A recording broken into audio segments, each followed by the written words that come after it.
Пора отдать долг Родине. Ряды российской армии пополнят более 200 новобранцев из Ингушетии. Сегодня в различные рода войск России республика отправляет более 20 человек. Это первая отправка с начала осенней призывной кампании 2025.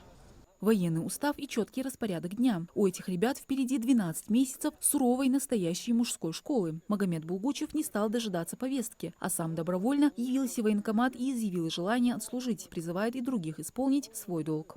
Мы отправляемся в город Москву, военно-космические войска. Я окончил среднее образование, колледж. После окончания колледжа обратился в военкомат сам добровольно. Год в армии не только возможность исполнить свой долг, освоить азы военной науки, стать частью обороны страны, но и построить военную карьеру. Отслужив по призыву, солдат получает право на льготное поступление в военные вузы. Проводы новобранцев по традиции проходят в присутствии родных. Военкомат сопровождает ребят весь период прохождения срочной службы, поддерживают с ними, родителями и командированием войсковой части связь. К будущим солдатам обратились с напутственным словом. Голос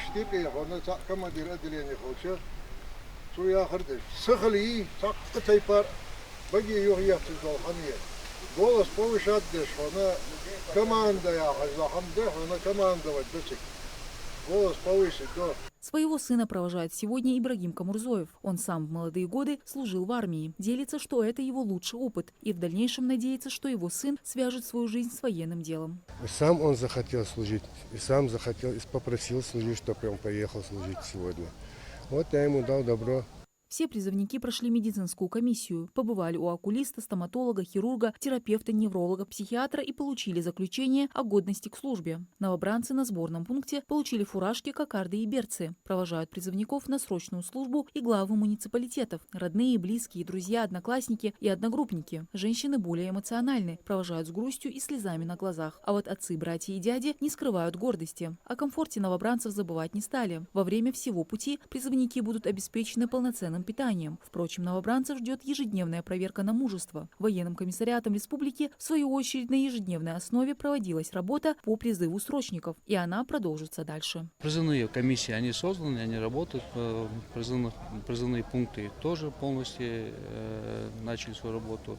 И на сегодняшний день 2-3 команды, последующие, они укомплектованы, и последующие команды ведется работа по их укомплектованию. Отправки будут длиться где-то до 10 декабря этого года.